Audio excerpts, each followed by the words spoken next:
예, 다 같이 일어나셔서 찬송가 87장으로 주님께 찬양 드리겠습니다. 통합 찬송가 87장입니다. 간주 없이 이어서 드리겠습니다.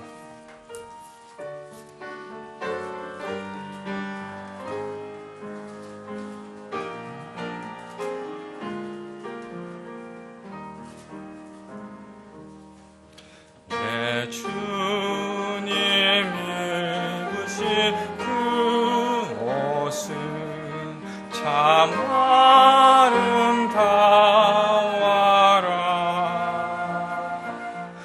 그 향기 내 맘에 사무쳐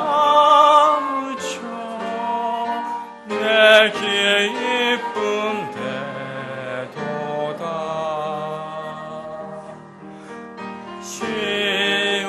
시온성보다 더 찬란한 저 천성 떠나서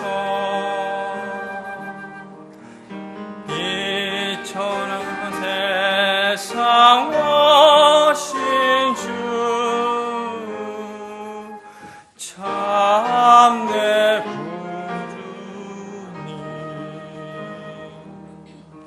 내 주는 쓰라린 고통을 다 체험하셨네.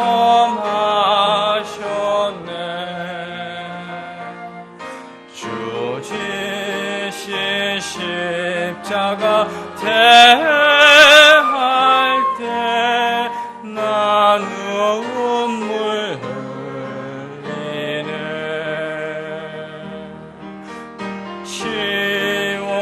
시온성보다 더 찬란한 저 천성 떠나서 이 천한 세상 오신 주 참 내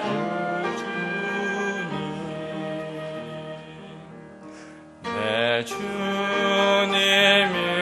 입으신 피아로 나 만져봤도다. 내 발이 죄악에 빠질 때 주 나를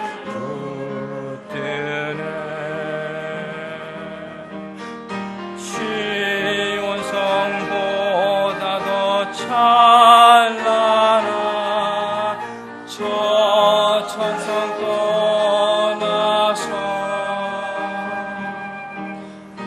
이 천한 세상 오신 주 참 내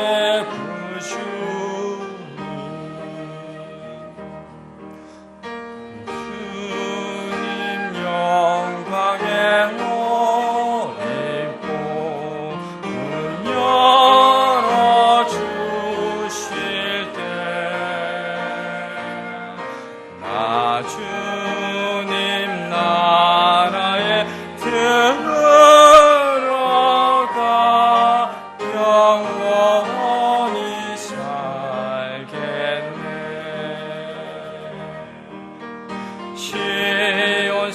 시온성보다 더 찬란한 저 천성 떠나서 천 세상 오신 주 참 내 구주님.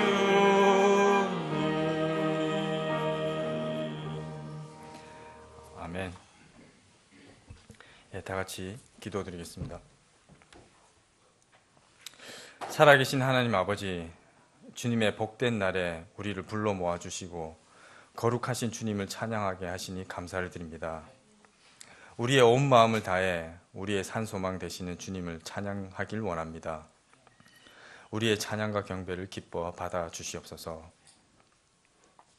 주님, 우리가 이 세상에서 태어나 하나님을 알지 못하며 우리의 정욕대로 썩을 것을 얻고자 방황하는 자들이었으나 우리에게 주님의 고귀한 사랑과 보배로운 약속을 주시고 그 약속을 힘입어 썩을 것을 피해 하나님의 본성에 참여하는 자들로 살아가게 하시니 참으로 감사를 드립니다.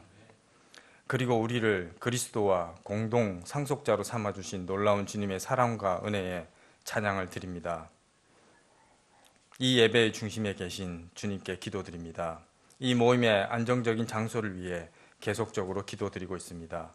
주님께서 원하시는 그 방향대로 이 모임을 지켜주시고 마음껏 주님께 찬양과 경배를 드릴 수 있는 장소를 마련해 주시리라 믿습니다. 그리고 우리에게 맡겨주신 공적 성경사역 방해받는 것이 없도록 막아주시고 하루빨리 바른 말씀이 잃어버린 혼들을 바르게 건져내는 일들에 쓰이길 원합니다. 그 일들에 쓰임받는 지체들과 저희 교회가 되길 원합니다. 또 영혼 구원을 위해 기도하는 지체들의 소리에 귀 기울여 주시고 응답해 주셔서 올 연말 풍성한 열매로 주님 앞에 영광 돌리며 간증하는 일들이 있게 하여 주시옵소서. 또 육신의 질고로 힘들어하는 지체들 돌봐주시고 회복시켜 주셔서 건강한 몸을 입고 또 이곳에 다 같이 모여 더욱 주님을 찬양하게 하여 주시옵소서. 그리고 주님의 신실한 일꾼들을 보내주셔서 교회의 빈자리가 차고 넘치게 하셔서 주님의 일을 더욱 풍성히 담당하는 교회가 되게 인도하여 주시옵소서. 주님의 날이 도둑같이 온다고 하셨습니다. 모든 것이 뜨거운 열에 녹으며 불태워진다고 하셨습니다. 그러하기에 우리가 모든 거룩한 행실 속에서 이 모임을 패하지 말고 그 날이 다가옴을 볼수록 더욱 모이기에 힘쓰며 하나님을 따르는 가운데 하나님의 날이 오는 것을 더욱 기다리고 서두르는 저희들이 되길 기도드립니다. 오늘도 주님만 높여지고 홀로 영광 받으시길 원하오며 감사드리오며 거룩하신 우리 주 예수 그리스도의 이름으로 기도드렸습니다. 아멘. 네, 다 같이 앉아 주시고요. 찬송가 93장 드리신 후에 헌물 기도가 있겠습니다.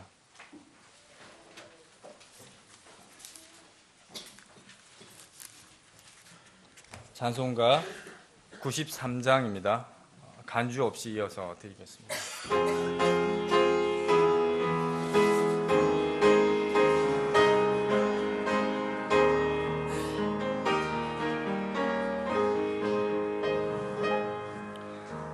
예수는 나의 힘이요 내 생명 되시니 그 주 예수 떠나가면 제 중에 빠지리 눈물이 앞을 가리고 내 맘에 근심 쌓일 때 위로하고 힘 주시니 주 예수. 예수는 나의 힘이요 내 친구 되시니 그 은혜를 간구하며 풍성히 받으리 햇빛과 비를 주시니 추수할 곡식 많도다 귀한 열매 주시는 주 예수. 예수는 나의 힘이요 내 기쁨 되시니 그 명령을 준행하여 늘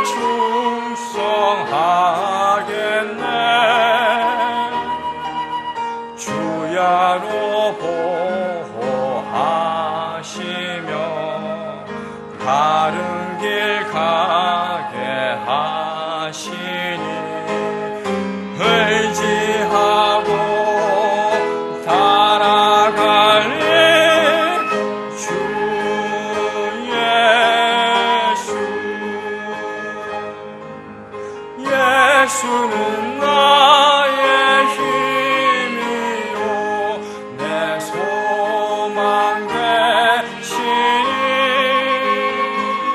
이 세상을 떠나갈 때 본 영생 얻으리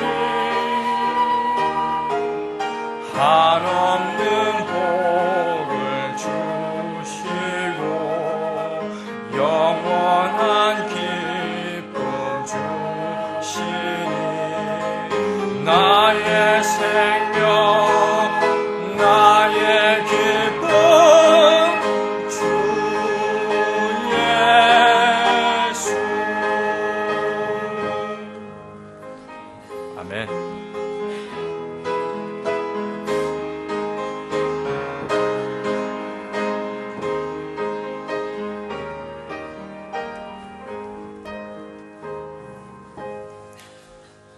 기도드리겠습니다. 하나님 아버지, 오늘도 우리에게 모일 수 있는 시간과 기회와 장소를 허락하셔서 주님의 몸된 교회로 모이게 하여 주심을 감사드립니다. 이 땅 가운데에서의 소망만이 유일한 소망이었던 우리에게 또한 지옥의 형벌을 받아 마땅한 죄인임을 깨닫게 해주시고 회개하여 주님께서 베풀어 주신 죄사함과 자녀됨의 그 은혜를 받게 하여 주심을 감사드립니다. 주님의 긍휼과 은혜가 없이는 하나님 앞에 설 수 없는 우리임을 이 시간 우리가 다시 기억하고 주님께 감사하는 시간이 될 수 있도록 인도하여 주시옵소서. 우리에게 허락하신 물질 중에서 우리 마음에 정한 부분을 또 이 시간 주님께 드립니다. 우리에게 허락하신 모든 것이 주님으로부터 왔음을 기억하고 우리 자신을 주님께 드리고 우리의 작은 부분들로서 어떻게 주님을 섬기고 주님의 몸되는 교회를 세우는 일에 드릴 수 있는지 이 시간 우리 마음 가운데 그러한 부분을 정하는 그런 시간이 될 수 있도록 인도하여 주시옵소서. 오늘 예배의 모든 순서 가운데 풍성한 은혜로 우리에게 베풀어 주시고 또한 우리 교회에서 계속해서 기도하는 모임 장소에 관한 부분과 공적 성경 사역이 주님의 은혜 가운데 잘 인도함을 받을 수 있도록 이끌어 주시기 원하옵나이다. 감사드리며 예수님의 이름으로 기도드립니다. 아멘.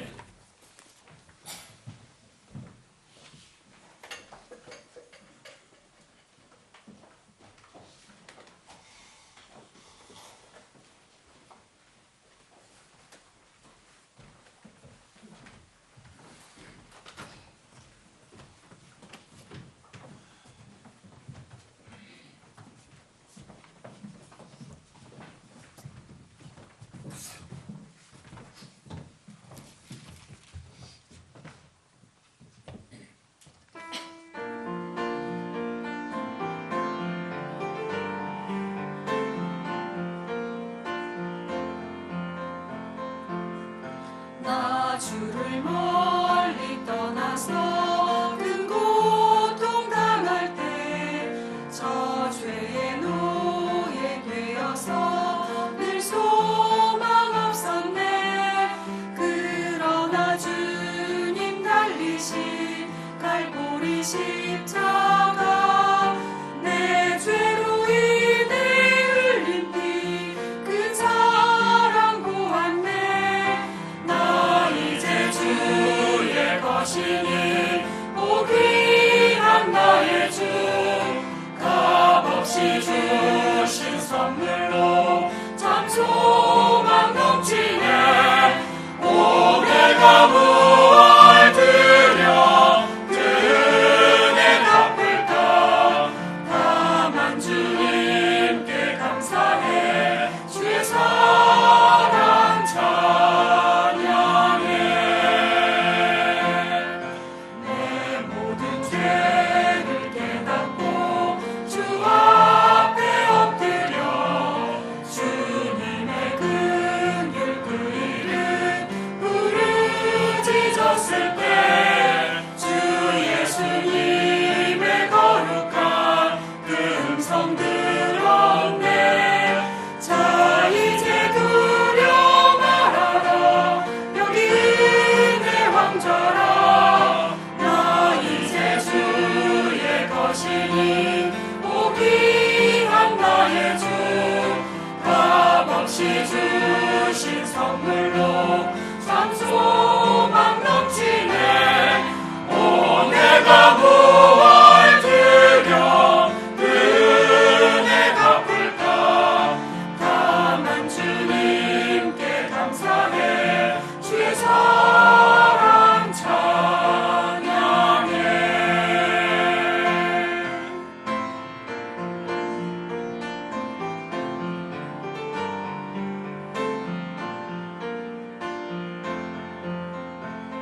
넘치네.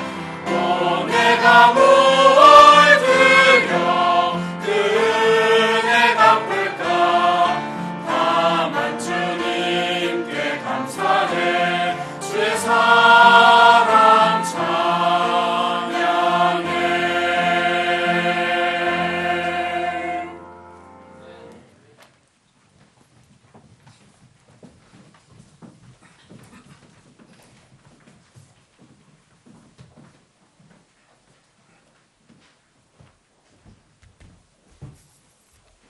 예, 교회 소식 같이 보시겠습니다.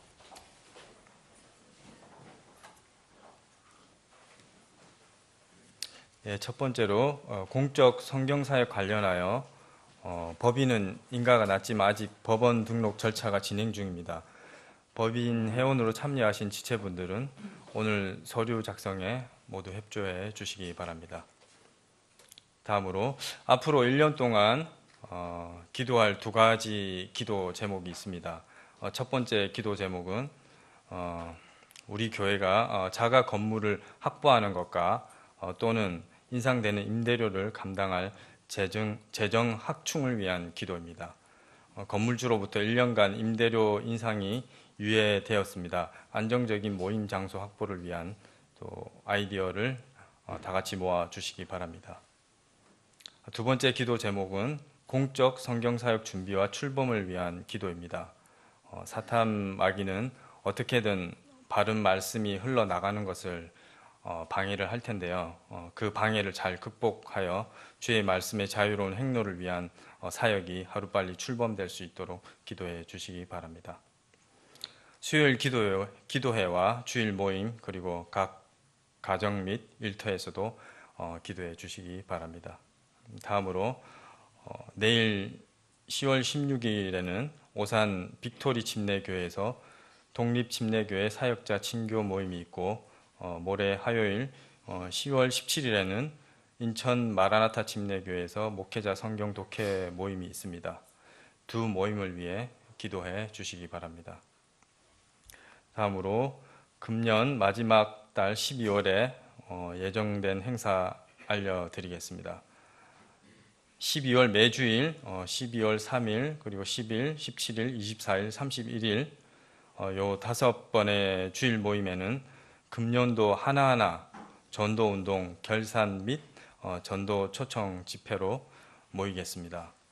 그리고 12월 6일, 7일, 8일에는 본교회 창립 19주년 기념 성경 사경회가 있습니다. 강사는 토마스 스트라우스 박사님입니다.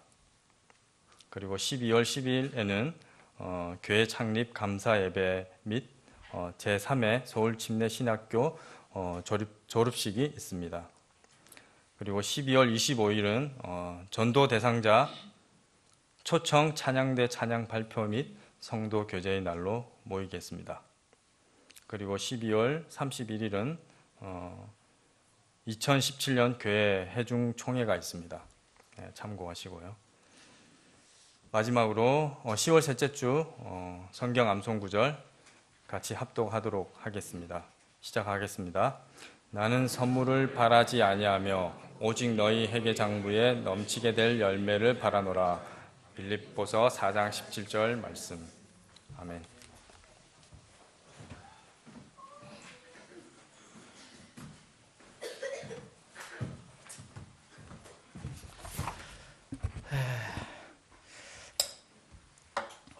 오늘 저희들과 함께 예배를 드린 분 중에서 전혀 지금 우리 말을 이해를 못하는 분이 있어요. 그래서 이게 어떻게 할까? 그래서 세상 언어가 어디서부터 이렇게 혼란해졌는지 여러분들 다 아시죠? 그래서 오늘 이 증명입니다. 이런 사실. 세상 논리로는 아무도 이해를 못해요. 왜 언어가 이렇게 많이 서로 틀린 언어가 많은가? 성경만 알려주고 있습니다. 중국 심천에서 우리 오성봉 형제와 함께 이렇게 동료로 지내는 왕효위 형제님 지금 교회는 잠깐 나가시는 것 같아요. 근데 아직 구원의 복음은 정확히 모르시는 것 같아요. 그래서 오늘 참석하셨습니다. 그래서 주님의 이름으로 환영합니다. 우리 왕효희 형제님 잠깐 주님의 환영. 우리 잘게 박수는 잘 안 치는데 오늘 특별히 그리고 혹시 이렇게 환영 카드를 내시지 않은 분 주님의 이름으로 이렇게 환영을 합니다. 자, 다 같이 일어나서 인사하는 시간 갖겠습니다. 168장 하나님의 나팔소리 1절 부르신 뒤에 같이 사랑의 인사 나누겠습니다. 어르신들은 자리에 앉아 계셔도 됩니다. 몸이 불편하신 분은 앉아 계셔도 됩니다.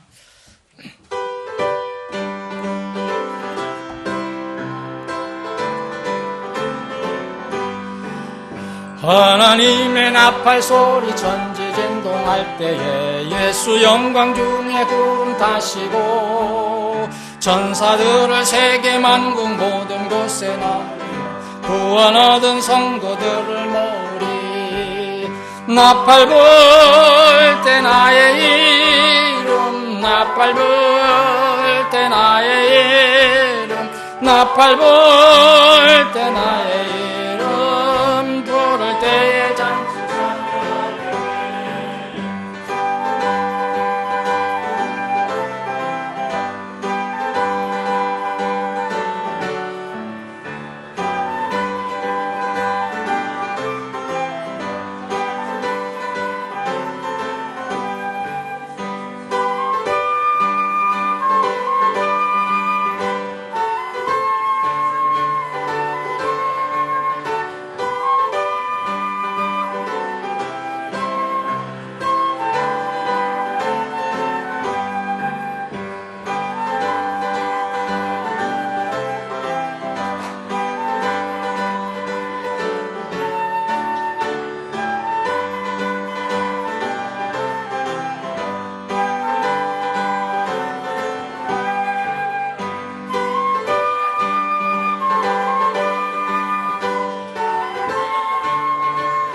나를 우리 알 수 없으니 항상 기도하고 깨어 있어서 기쁨으로 보좌 앞에 우리 나가서도록 그때까지 참고 기다리겠네. 나팔 불 때 나의 이름 나팔 불 때 나의 이름 나팔 불 때 나의 이름 부를 때에 잔치 참여하겠네. 아멘.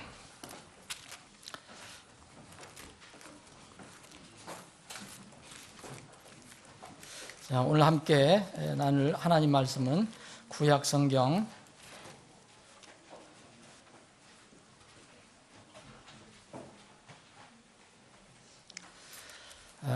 이사야서 1장을 보시겠습니다.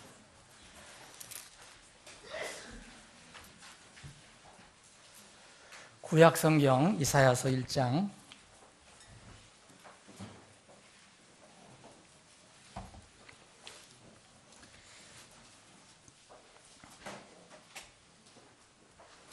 1절부터 제가 읽는 부분을 여러분들과 함께 말씀을 드리고요. 1절부터 9절까지 제가 봉독하겠습니다. 자, 이사야서 1장 제가 읽기 시작합니다. 유다 왕 우시아의 요담과 아하스와 히스기야 시대의 아모스의 아들 이사야가 유다와 예루살렘에 관하여 본 환상계시라. 오 하늘들이여 들으라. 오 땅이여 귀를 기울이라. 주께서 말씀하시기를 내가 자식들을 먹이고 키웠거늘 그들이 나를 거역하였도다. 3절 함께 읽겠습니다. 시작합니다. 소도 자기 주인을 알며 나귀도 자기 주인의 구유를 알건만을 이스라엘은 알지 못하며 내 백성은 깊이 생각하지 못하노다 하셨도다. 제가 읽겠습니다. 아, 죄 많은 민족이요 불법을 짊어진 백성이요 악을 행하는 자들의 씨여 부패시키는 자식들이로다. 그들이 주를 버리고 이스라엘의 거룩하신 이의 분노를 일으키며 뒤로 갔도다. 너희가 어찌하여 더 많이 맞으려 하느냐? 너희가 더욱더 반역하려 하는도다. 온 머리는 병들었고 온 마음은 기진하였으며 발바닥에서부터 머리 끝까지 그 안에 성한 곳이 없이 상한 것과 먹는 것과 골문 종기뿐이거늘 그들을 꿰매고 싸매고 향유를 발라 아픔을 달래지 못하였도다.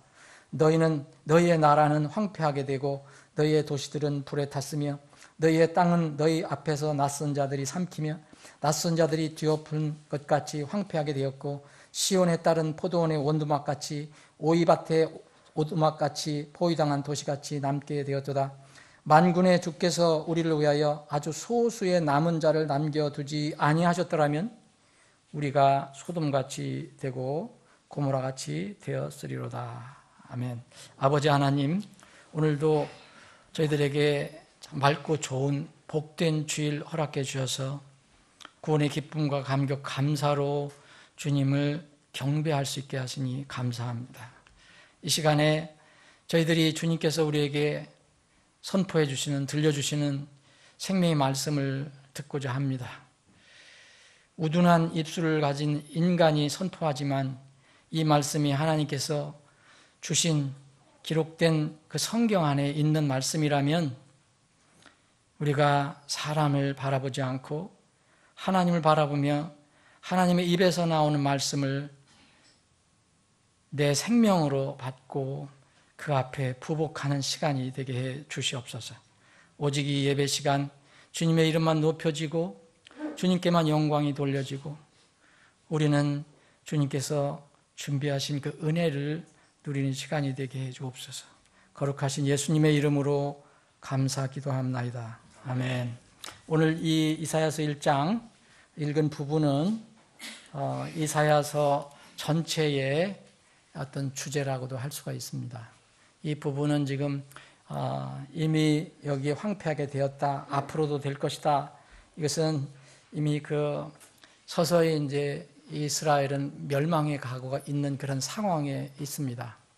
북왕국은 거의 멸망 상태에 있고 남왕국도 유다도 이제 이 주님께서 말씀하신 것을 듣지 않고 회개하지 않으면 정해진 심판이 있다는 그런 내용을 여기 기록을 하고 있습니다.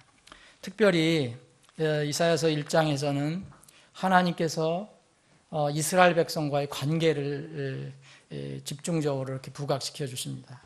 그것은 부자 관계를 얘기합니다. 하나님은 아버지로 표현을 하고 그리고 이스라엘은 자식으로 표현을 합니다.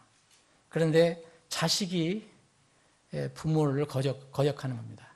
부모를 배반하는 그런 내용을 주님께서 친히 이렇게 말씀하고 계십니다. 우리가 성경을 읽을 때 이렇게 무미건조한 그런 상태로 다 읽으면 이 하나님의 그 말씀, 그 마음을 잘 이해하지 못할 때가 있습니다. 사실은 그래서 우리가 하나님께 직접 이렇게 말씀하실 때는 하나님 입장에서 우리가 다 그 하나님 입장에서 생각할 수 없겠지만 내 입장에서 생각하지 말고 하나님 입장에서 왜 이런 말씀하셨는가를 이렇게 생각해 보면 그래도 하나님의 마음을 조금이라도 이해할 수 있다고 생각을 합니다. 이 주제는 1장 주제는 우리가 이 시대에 이야기하는 어떤 주제가 있다면 흔히 이야기하는 그런 예가 있다면 이게 배은하는 것을 얘기합니다. 배은망덕이라는 말을 우리가 하잖아요. 이게 은혜의 등을 돌리고 누구에게 베풀어준 그 덕을 잃어버린다는 것이 이제 배은 망덕인데, 이런 그 마음을 하나님께서 안타까운 마음을 이렇게 표시하신 것입니다. 그래서 여기에 내가 자식들을 먹이고 키웠는데 그들이 나를 배반했다, 거역했다, 리벨했다. 그리고 그래서 하나님 계속 한탄을 하십니다. 사람이 왜 짐승만도 못하냐, 이런 말씀이 바로 3절입니다. 소 자기 주인을 알고, 그 나귀도, 이 당나귀도, 그렇게 보잘것없다는 당나귀도 자기 주인의 구유를 아는데 이스라엘 백성은 그걸 모른다는 겁니다. 그리고 생각을 못한다는 거예요. 그래서 하나님을 자꾸 거역을 한다는 거예요. 우리가 사는 세상에서 흔히 그 은혜에 관해서 얘기할 때 결초보은이라는 말이 있어요, 여러분. 결초보은. 이 말은 이제 그 한문으로만 얘기하면은 이게 무슨 뜻인가 잘 이해를 못할 수가 있습니다. 뒤에 그 보은은 돼요. 보은은 은혜를 갚는다는 뜻인데, 결초, 이 풀을 묶어서 이렇게 은혜를 갚는다는 것이 뭐냐? 이게 이제 중국 고사에서 나온 그 유래가 있기 때문에 우리가 그렇게 쓰는 것입니다. 그래서 이와 비슷한 것이 이제 백골난망이라는 말도 있잖아요. 각골난망이라고. 백골난망이라는 것은 우리가 우리 몸이 뼈가 남아서 그렇게 희게 될 때까지 어떤 것을 내가 잊을 수 없다, 그런 표현할 때 백골난망이라고 하죠. 각골난망은 그 은혜가 너무 귀하고 너무 소중해서 내가 그걸 잊을 수 없어서 내 뼈에 새기겠다, 잊지 않겠다, 각골난망이라는 말입니다. 그래서 이 결초보은이라는 것을 제가 이렇게 찾아보니까 이게 중국 고사에서 나온 겁니다. 오늘 이제 중국 형제님 왔는데 순수한 중국 형제입니다. 조선족이 아니고 중국 형제인데, 옛날 중국에 이렇게 전국 시대에 여러 나라가 서로 다툴 때가 있었어요. 그 진나라는 나라에서 우무자라는 사람이 이제 병이 들어갔고 자기 아들을 불러갖고 유언을 남깁니다. 내가 죽으면 나와 지금 살고 있는 그 처를, 이게 후처 같아요, 옛날에 후처를 개가시켜라. 그때 당시에 이제 순사를, 이제 주인이 죽으면 같이 이렇게 순장시키는 게 있었는 것 같아요. 순사를 시키지 말고 개가를 시켜버려라, 이렇게 유언을 했습니다. 그런데 이제 병세가 점점 악화되니까 나중에 정신이 혼미해졌는지 다시 아들을 불러갖고 죽기 전에는 이 후처를 순장시키라고 또 유언을 반복해버립니다. 나와 함께 묻으라고.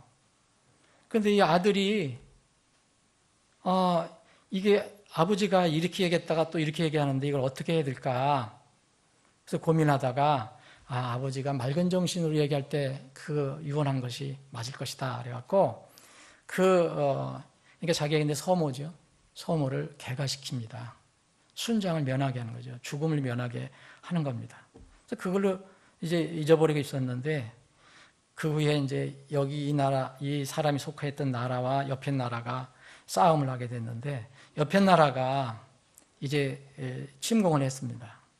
이 나라가 다 진나라예요, 진나라. 근데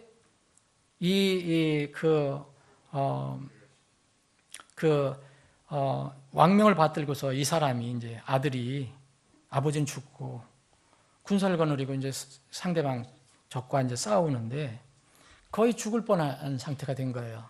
적의 장수에게. 근데 이런 위험에 처했을 때 어디에선가 이렇게 노인이 나타나서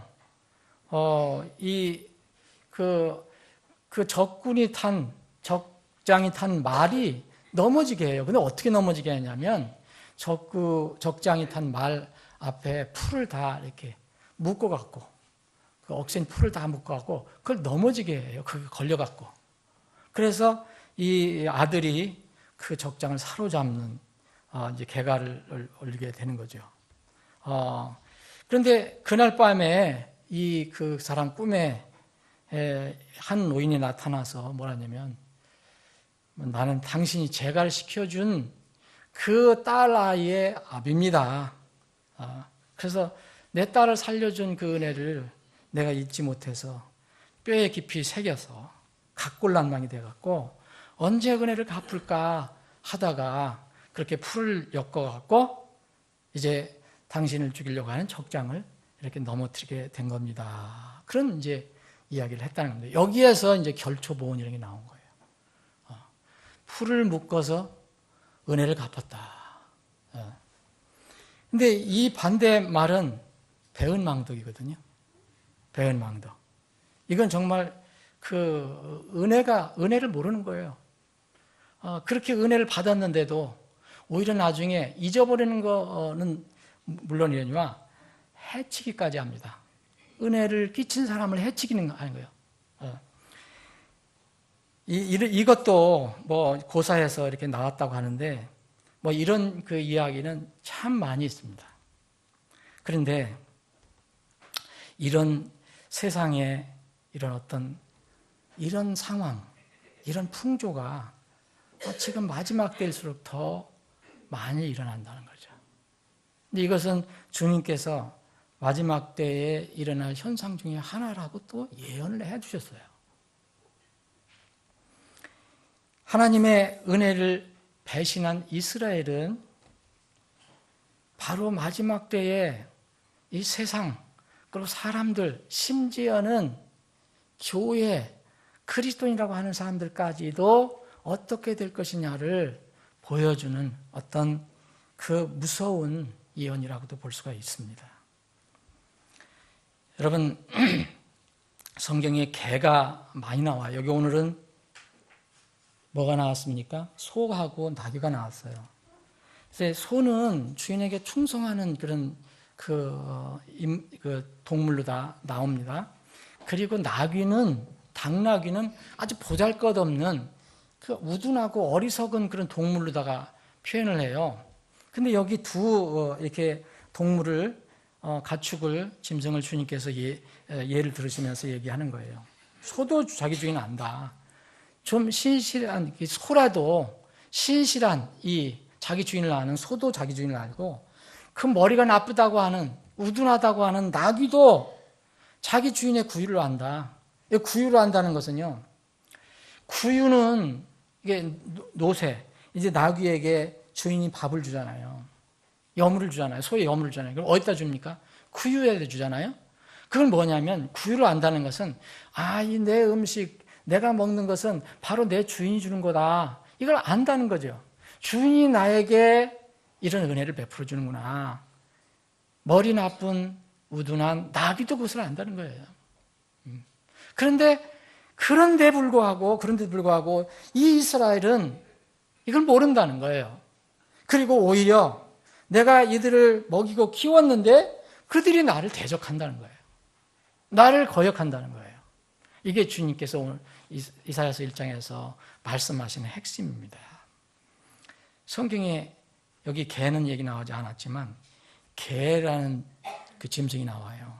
잘 아시잖아요. 개잖아요, 요새.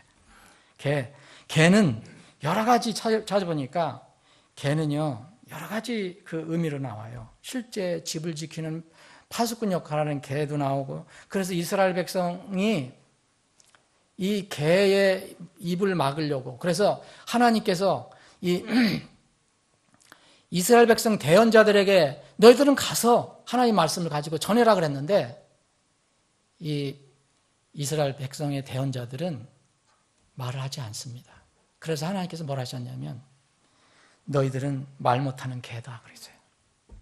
주님께서 이사야서 56장에 이런 말씀이 나옵니다. 그리고 사냥개, 막 뭘 잡는 사냥개로도 나오고, 또 제일 많이 나오는 게 뭐냐면 거리를 돌아다니는 집 나간 개. 요새 같으면 들개예요.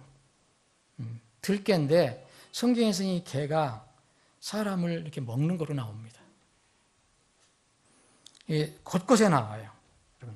그래서 그 유명한 아합과 아합 왕의 아내 이세벨은 개에 의해서 먹힘을 당했어요.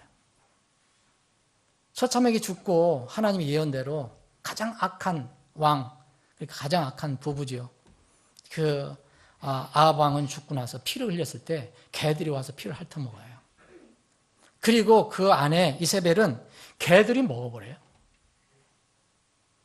그래서 개가 사람을 먹는 것으로도 곳곳에 나옵니다.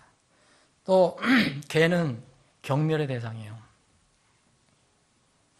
여러분 그 골리앗이 다윗과 싸우려고 그러잖아요.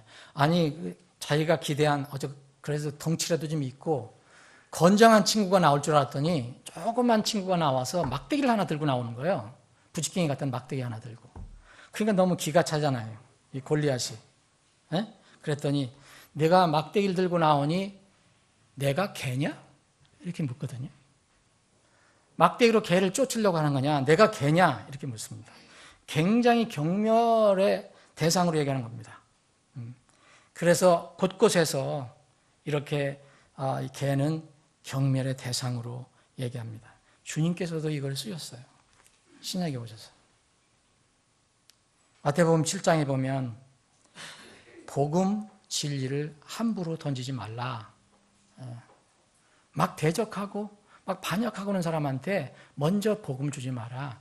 그 사람에게 여러분들 복음을 전할 때 다 방법이 있어요. 그 사람 마음이 강박한데 그냥 하나님이 사랑하신다. 당신은 구원을 예수님께서 죄를 용서했다. 이거 던지면 안 되는 거예요. 먼저 하나님의 어떤 엄정한 심판 이런 것들, 죄의 무서움 이런 것들을 먼저 해서 주님께서 거룩한 것들을 개들에 던지지 말라고 그랬어요. 주님께서 분명히 개를 말씀하실 때 이렇게 아주 나쁜 의미로 얘기를 하십니다. 또 여러분 마태복음 15장에 나오는 가나안 여인 있잖아요. 수로보니게 여인. 예수님이 그 여인의 믿음을 시험하시려고 정말 어떻게 유대인들은 그렇게 생각했잖아요. 이방인들은 다 개다. 우리만 자손이다. 생각했는데 예수님이 그 여인이 정말 개라고 생각한 거 아니고 그 여인의 믿음을 살펴보시려고 그 딸의 구원을 위해서 딸의 그 병남을 위해서 그렇게 주님께 와서 간절하게 얘기하는 그 여인에게 어떻게 개들에게 이 음식을 줄 수 있겠냐. 그랬더니 그 여인이 말씀이 맞습니다. 저는 이방인입니다. 그런데 개들도 주인의 상에서 떨어져 나온 푸수기로 먹고 삽니다. 그 말에 예수님은 이제 이 여인을 칭찬합니다. 예수님이 이 여인을 정말 개라고 얘기한 게 아니죠. 그 믿음이 어떤 것인가. 그렇게 개, 그리고 이 신약에 와서는 바울 사도는 이렇게 복음을 반대하는 유대 종교인들, 종교 율법을 가지고만 이야기하는 예수 그리스도의 복음을 얘기하지 않는 이런 사람들에게는 개들이라고 얘기했습니다. 조심하였습니다. 개들, 악한 자들, 살을 베는 자들, 할례자들 조심하라. 그리고 개는 자기가 토한 것에 다시 돌아간다. 이런 말씀을 많이 하셨습니다. 요한계시록 마지막 22장에 보면 거기에 마지막 심판받는 사람들 명단 중에 개가 나와요. 개들. 이 개들은 실측은 사람을, 여러분 개들이 죽으나 마나 무슨 상관이 있습니까, 여러분? 그것은 개와 같은 사람들, 그렇게 하나님의 은혜를 저버린 사람들, 이런 사람들을 개로 표현합니다. 그래서 개는 상당히 부정적인 그런 그 동물로 이야기되고 있습니다. 그런데 요새 우리가 사는 이 시대에 개팔자, 상팔자라는 말이 있어요. 여러분 들어보셨죠? 개팔자, 상팔자. 여러분 돌아다니 보면 개 호텔이 있고요, 개 병원이 있어요. 여기 근처에도 있어요. 개 호텔. 정말 이 개를 좋아하는 사람들, 애완견 좋아하는 사람들 엄청나게 많거든요. 그런데 제가 어떤 글을 읽었는데 정말 이 글을 읽고 처음에는 쓴웃음을 짓다가 나중에는 가슴이 멍해졌습니다. 왜 사람들에게 개를 좋아하느냐고 물으면요, 이렇게 많이 얘기를 한다고 합니다. 개는 배신할 줄 모른다는 거예요. 그렇게 성경에서 부정적인 동물로 얘기하고 아주 경멸의 대상으로 얘기하는 이 개. 그런데 사람들이 얘기하는 건 개는 배신을 절대 안 한다는 거예요. 근데 오늘 주님께서 말씀하신 것처럼 내가 자식들을 먹이고 키웠는데 그들이 나를 배반한다는 거예요. 그들이 나를 대적한다는 거예요. 거역한다는 거예요. 반역을 한다는 거예요. 그래서 저는 개를 한번 생각해 봤습니다. 성경을 해서 개를 쭉 살펴봤어요. 전부 거의 다 부정적인 거예요. 뭐 집 지키는 게 사냥개 정도만 뭐 그냥 평범한 문제고 의미고 다른 건 다 거의 다 부정적인 거예요. 개는요, 최소한도 그렇게 미천한 동물이지만 자기 주인의 은혜를 안다는 거예요. 시골에서 어떤 사람이 개를 키웠습니다. 이 사람은 이제 이 개를 키우는 목적이 있어요. 집에서 방에서 키우는 게 아니에요. 놔놓고 키우는 거예요. 밖에다가 줄 매갖고. 이 사람의 목적은 다른 게 있었어요. 형제님들이 좋아하실지도 모르는 그런 목적을 위해서 키운 거예요. 예? 웬만큼 잘하면 무엇을 하려고. 근데 이제 정말 1년이 지나서 한여름이 됐습니다. 주인이 이 누렁이 개를 데리고 인적이 드문 들판으로 갔어요. 그래 가서 개를 잡으려고 합니다. 그래서 들은 얘기는 또 개는 두드려야 맛있다는 얘기를 듣고 개를 이제 두들겨 패기 시작하는데 처음에는 살살 패니까 이게 쓰다듬어 주는 줄 알고 있다가 세게 때리기 시작하니까 이 개가 놀래갖고 막 두들겨 패는데 개가 놀래갖고 어떻게 발버둥을 치다가 끈을 풀고 도망을 갔어요. 근데 이 주인이 어디를 도망갔나 막 찾았는데 찾을 길이 없어요. 여기저기 찾아도 찾을 길이 없어요. 그래서 한참 찾다가 포기하고 집으로 돌아왔습니다. 그런데 들어와 보니까 집 문을 열자마자 제일 먼저 그 개가 자기가 패서 죽이려고 했던 그 개가 꼬리를 흔들면서 주인을 맞아주는 거예요. 그래서 그 주인은 그 개를 껴안고 엄청 울었다고 합니다. 그래서 다시는 그 이제 개 이름이 누렁이라고 하는데 누렁아 내가 다시는 개고기를 먹으면 개의 자식이다. 이게 했다는 거예요. 개의 자식이다. 저는 우스운 얘기 같지만 저는 이 이야기를 읽고 가슴이 좀 멍해졌어요. 이사야서가 생각이 난 거예요. 하나님께서 자기 자식들을 먹이고 키웠는데 어떤 데는 그들이 거역을 하는 거예요.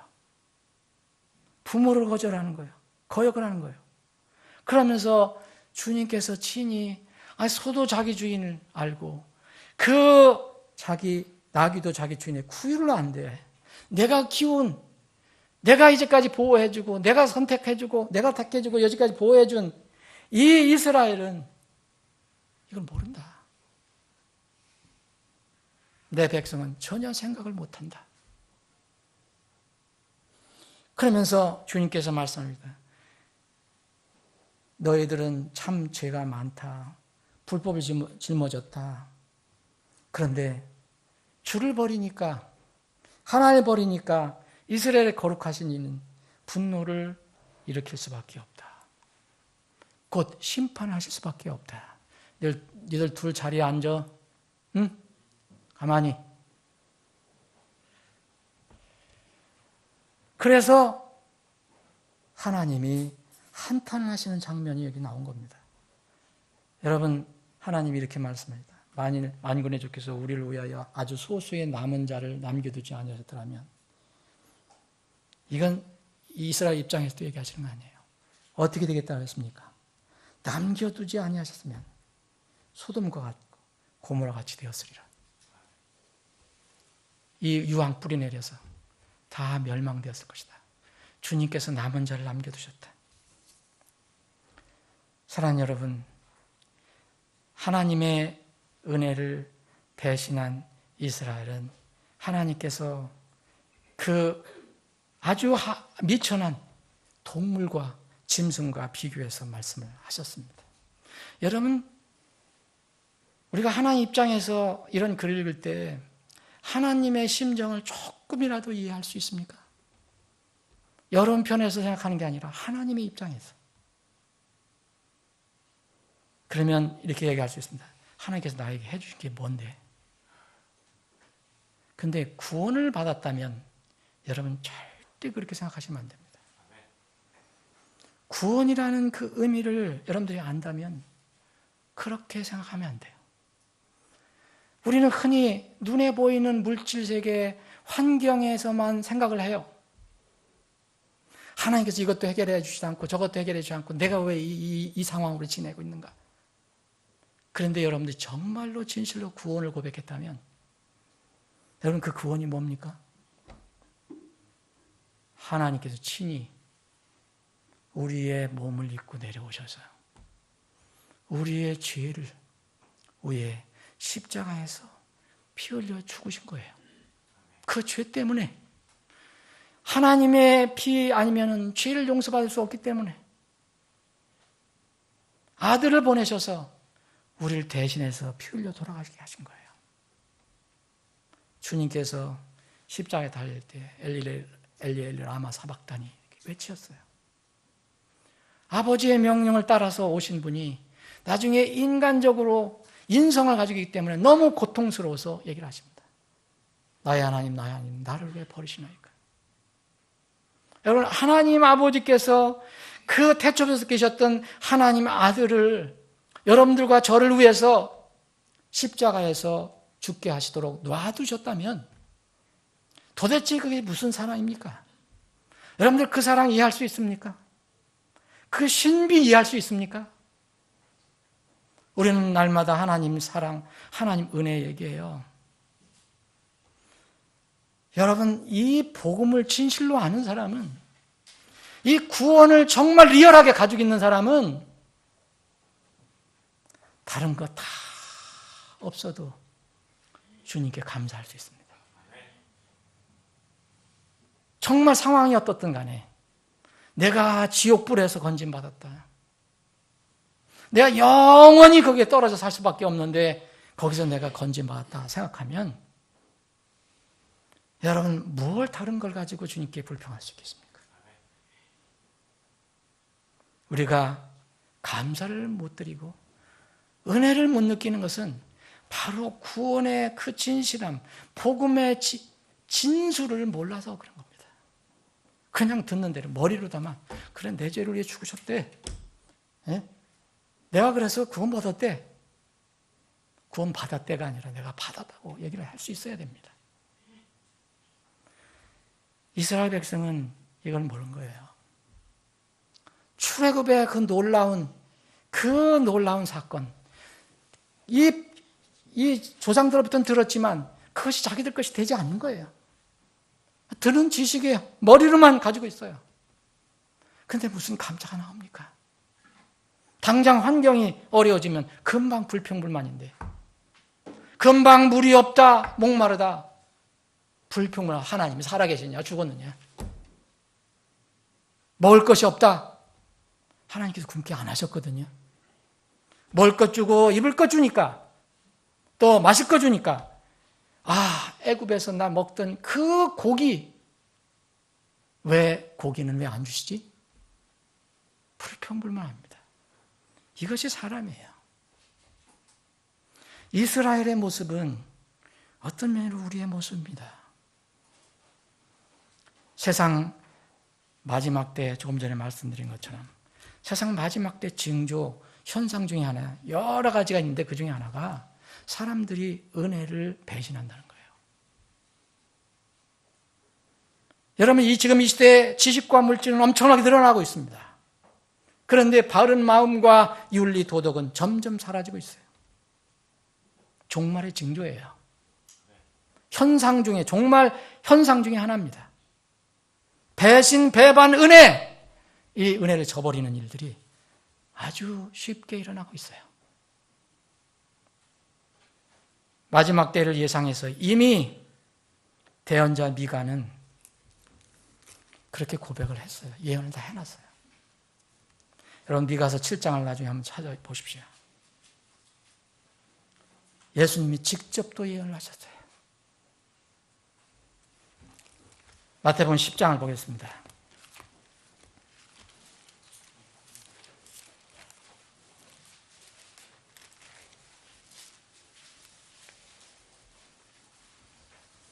마태복음 10장 21절입니다. 또 형제를 아버지가 자식을 죽음에 넘겨주며 자식들이 자기 부모를 대적하여 일어나 그들을 죽게 하리라.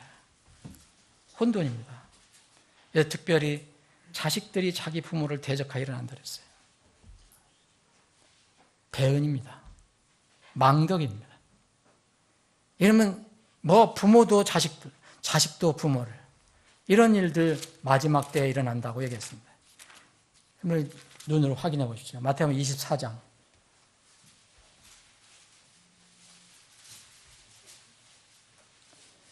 마태복음 24장 9절, 그때 그들이 너희를 넘겨주어 고통을 받게 하고 너희를 죽이리니 너희가 내 이름으로 인해 모든 민족들에게 미움을 받으리라. 그때에 많은 사람이 실족하고 서로 배반하여 넘겨주며 서로 미워하고 서로 배반한다 그랬어요. 이게 마지막 때 일어날 일들입니다. 마가복음 13장은 같은 종말에 관한 대언 중에서 마가복음 13장은 더 생생합니다. 마가복음 13장 12절, 이제 형제가 형제를, 아버지가 아들을 배반하고 넘겨줘 죽게 하며 자식들이 자기 부모를 대적하여 일어나 그들을 죽게 하리라. 하나님은 우리에게 부모를 주셨어요. 우리에게 또 스승을 주십니다. 물질도 주시고 건강도 주시고 가족도 주시고 또 섬길 수 있는 교회도 주시고 또 온갖 우리가 알지 못하는 은택을 주세요. 세상 사람들이 추구하는, 내가 나한테 이로운 게 뭐지? 나 유익한 게 뭐야? 교회 가서 내가 유익한 게 뭐야? 저는 대형교회 가야 내가 유익해. 저희 가서 뭐 또 얻고 나한테 유익해. 사람들이 요새 그렇게 생각하잖아요. 그 은택. 그런데 우리가 모르는 그런 은택들을, 우리가 인식하지 못하는 은택을 엄청나게 우리가 받고 있는데 여전히 그것들을 추구합니다. 이제까지도 주셨고 지금도 주고 계십니다. 그래서 주님은 우리에게 늘 은혜를 잊지 말라고 말씀하십니다. 부모의 은혜를 잊지 마라. 그래서 부모를 공경하는 것이 엄청난 계명으로, 무서운 계명으로 그 부모를 대적하면 죽이라까지 명령을 내린 겁니다. 스승의 은혜 잊지 마라. 그리고 사실 이 신약성경을 보면 교회의 은혜를 잊지 마라고 얘기합니다. 지체들의 사랑과 그 은혜를 잊지 마라. 복음을 전한 사람의 은혜를 잊지 마라. 그런데 이런 걸 모두 배은하는 시대예요. 은혜를 갚기는커녕 해나 끼치지 않았으면 좋겠다. 망덕이나 하지 않았으면 좋겠다. 그런 시대가 되었습니다. 여러분들 개인적으로, 신앙적으로 여러분들에게 처음으로 복음을 주어서 여러분들 구원을 받게 했거나 또는 여러분들이 잘하도록 복음을 이렇게 나눠주고 말씀으로 이렇게 도와주고 또 기도해주고 이런 분들 최소한 여러분들 은혜를 잊지 말아야 합니다. 여러분들에게 꼭 물질을 주고 잘해준 사람이라고 생각하는 게 아닙니다. 그런데 이 세상에는요, 지금 세상에는 자신에게 복음 전해주고 진리 전해준 사람들 흔히 배반해요. 육신의 감정이 조금 서운하면 금방 이렇게 여기 오늘 이사에서 있는 것처럼 쉽게 돌아섭니다. 예수님은 배반당하여 십자가에서 피 흘려 죽으시게 된 겁니다. 여러분, 예수님은 정해진 길을 가셨지만 우리가 정말 무섭게 생각해야 할 부분은 그 과정에서 사람들이 배반의 도구로 쓰임을 받는다는 거예요. 그게 무서운 거예요. 그래서 주님께서는 그런 사람들을 이렇게 얘기하셨어요. 누가복음 22장을 보면 주님께서 직접 하신 말씀입니다.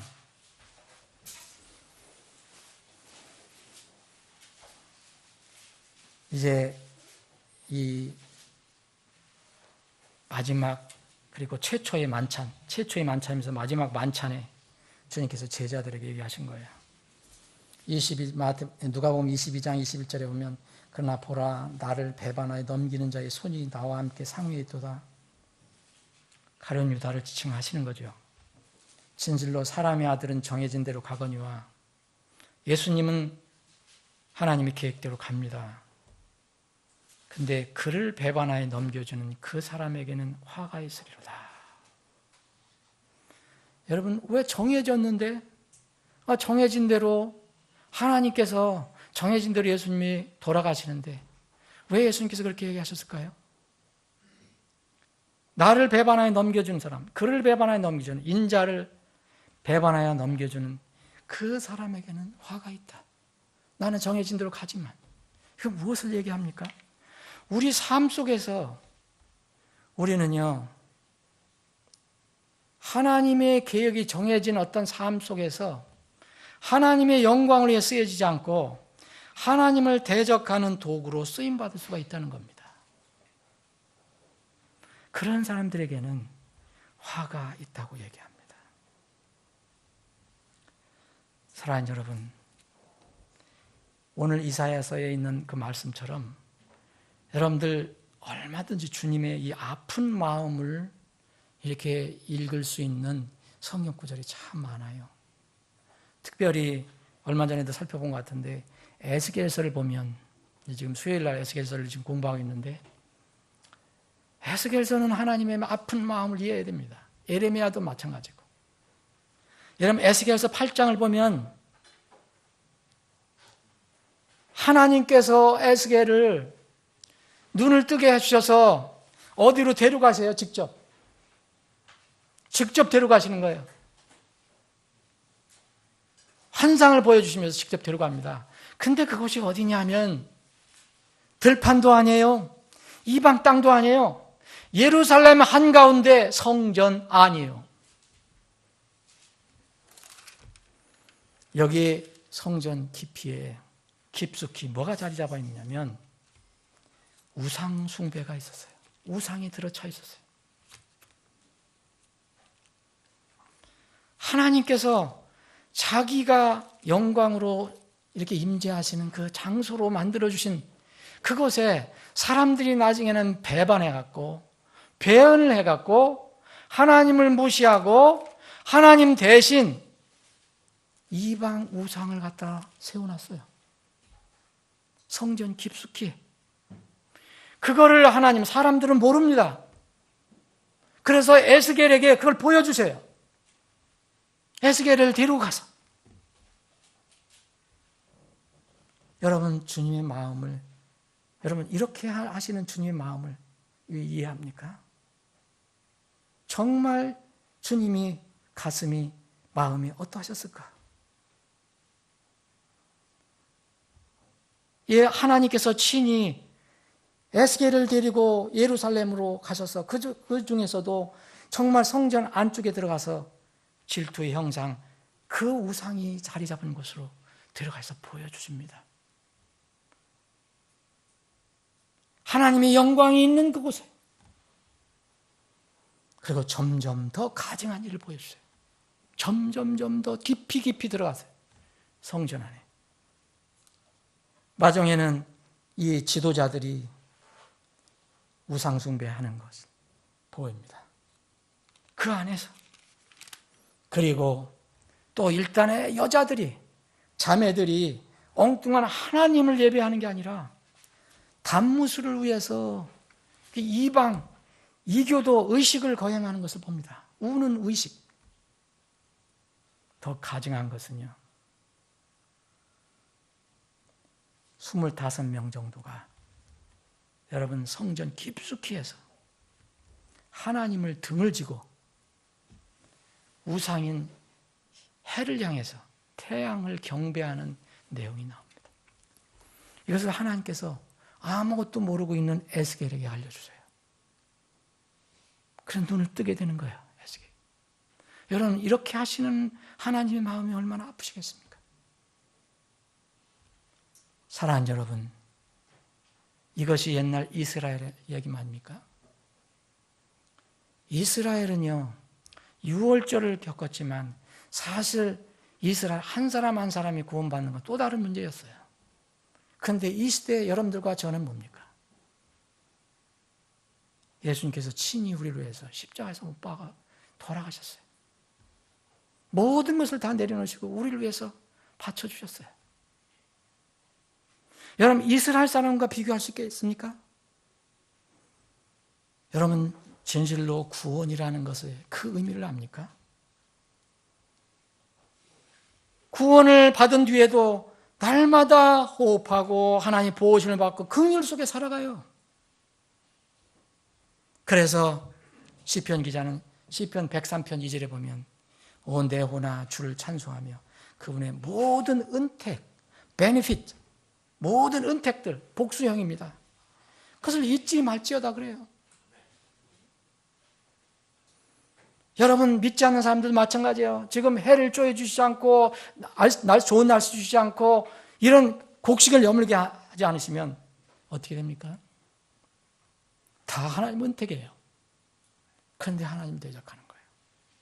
그런데 구원받은 여러분들과 저는 더 말할 것도 없습니다. 그들은 예수 그리스도의 피를 몰라요. 예수 그리스도의 희생을 모릅니다. 근데 우리는 그걸 고백했어요. 주님께서 이렇게 모든 세속 사역을 완성하시고 주님의 몸을 교회 형태로 이 땅에 두고 가셨어요. 교회는 여러분 간단히 생각할 게 아닙니다. 주님께서 남겨주신 몸이에요. 그분을 우리가 하늘에서 뵐 때까지 이 땅에서 주님을 만나는 곳이에요. 어디든 계신 분이지만 주님의 몸 교회에서 내가 이익되는 걸 더 이상 추구하지 마세요. 오히려 주님의 몸에 내가 무엇을 더 할까? 여러분, 이것이 진정한 교회 생활이고 신앙 생활입니다. 오늘 찬양대가 찬양을 했어요. 이 찬양 중에서 제가 이 뒤에 후렴절이 가슴에 와닿았어요. 또 내가 무엇을 드려 그 은혜 갚을까요? 여러분, 그분의 은혜 갚을 수 있을 것 같아요? 못 갚습니다. 어떻게 그 은혜를 갚아요? 그래서 다만 주님께 감사해 주의 사랑 찬양해. 할 수 있는 거 그것밖에 없어요. 그런데 우리는 불평하며 사는 겁니다. 세상을. 사랑하는 여러분, 말씀을 정리합니다. 우리는 하나님의 은혜, 주님의 은혜를 정말 생각해보면 생각할수록 우리가 과연 이 은혜를 받을 수 있는 만한 자격이 있는 사람일까? 전혀 아니죠. 어떻게 하나님께서 친히 나를 위해서 죽으실 수 있어요? 어떻게 나를 위해서, 나 같은 사람을 위해서 그 수모와 수치와 이런 것을 다 당하실 수 있어요? 전혀 자격 없는 사람이죠. 그런데 그 신비스러운 하나님의 사랑이 그렇게 하셨고 나를 구해주셨어요. 내 이름을 하늘에 기록해 주셨다고 그랬어요. 생명책에 기록되지 않은 자로 드러난 자는 다 불못에 던지우리더라. 그런데 그 심판을 면했어요. 우리는 생명책에 이름이 기록되었어요. 근데 뭐를 더 우리가 주님께 요구할 수 있겠습니까? 그래서 날마다 감사하고 날마다 주님 찬양하는 겁니다. 내가 다른 지체가 나에게 뭐 안 해줬다고 불평하고 왜 나를 이렇게 대해줬느냐고 불평하고 그러기는커녕 내가 교회에 더 해줄 게 뭘까? 내가 더 다른 지체에게 해줄 게 뭘까? 내 다른 사람에게 해줄 게 뭘까? 우리가 주님의 은혜를 모르는 것은 배은입니다. 망덕입니다. 고린도전서 15장 15절에 이런 말씀이 있습니다. 여러분들 진정으로 구원받았다. 그래 살았다면 살아난 사람이다. 나는 분명히 살아있는 사람입니다. 죽은 사람이 아닙니다. 영이 살은 사람이다라고 믿는 사람이라면 고린도전서 5장 15절 이 말씀을 기억해 보십시오. 그분께서 모든 사람을 위하여 죽으신 것은 살아있는 자들이 이제부터는 자기를 위하여 살지 아니하고 오직 자기를 위하여 죽었다가 다시 일어나신 분을 위하여 살게 하려 하십니다. 세상은 배은의 길을 갑니다. 배신이 심지어는 교회 또 믿는 사람들 사이에도 쉽게 일어납니다. 이런 얘기를 제가 듣는 것이 한두 번이 아닙니다. 다른 교회에서도 그런 얘기를 듣습니다. 어찌 이럴 수 있을까? 우리 교회에서도 그런 일들이 과거에 있었습니다. 그런데 놀랄 이유 없습니다. 이미 예언이 되어 있는 것입니다. 그 가운데서 우리는 그런 악한 도구로 쓰임을 받지 않도록 정말 주의하는 것이 우리에게 필요합니다. 하나님의 은혜를 알아야 합니다. 하나님의 은혜는 구원의 본질에 있어요. 여러분, 불지옥에 있습니다. 불지옥과 천국을 비교를 해보십시오. 정말 은혜를 느낄 수가 있습니다. 은혜를 느끼면 이제 하나님께 감사하고 찬양하는 삶을 사십시오. 불평 대신에 기도하시겠습니다.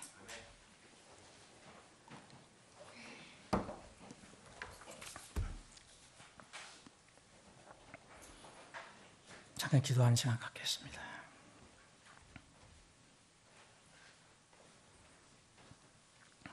아버지 하나님께서 여러분들에게 주신 그 마음에 감동이 있다면 결단하십시오. 이제 하나님의 은혜를 잊지 않고 살겠다. 다시 한번 내 구원을 다시 살펴보겠다. 그때 십자가 밑에서 내가 죽었다가 살아난 그때를 다시 돌아가서 그 은혜를 다시 상기해 보겠다. 이런 결단을 하시기 바랍니다. 여러분, 하나님의 은혜를 모르면 앞으로 이 세상을 살아가기 어렵습니다. 세상 사람들은 불평, 불만, 그리고 또 갈등과 싸움이 주를 이루고 있습니다. 우리는 그렇게 살아서는 안 됩니다. 부디 하나님의 관계를 다시 한번 정립해 보시기를 바랍니다. 아버지 하나님, 정말 주님 앞에 고백합니다. 우린 날마다, 시간마다, 순간마다 하나님의 은혜와 긍휼을 누리고 살지만 은혜를 모르고 살 때가 많이 있음을 고백합니다. 심지어는 은혜를 모르는 것뿐만 아니라 배은하는 행위를 하며 살 때가 있음을 고백합니다. 하나님보다는 세상 것을 더 예배하고 하나님보다는 마음에 우상을 두고 살고 있다는 것을 생각할 때에 아버지 하나님 앞에 엎드려서 저희들 부족함을 고백하고 주님의 긍휼을 구합니다. 저희들을 긍휼히 여겨주시기를 원합니다. 주님 오실 때까지 이 땅에서 주님의 은혜를 늘 잊지 않고 정말 그 은혜를 우리가 다 갚을 수 있는 능력이 없지만 그 은혜를 늘 기억하며 감사와 찬양을 돌리며 사는 저희들이 되게 해 주시옵소서. 거룩하신 예수님의 이름으로 기도합나이다. 아멘.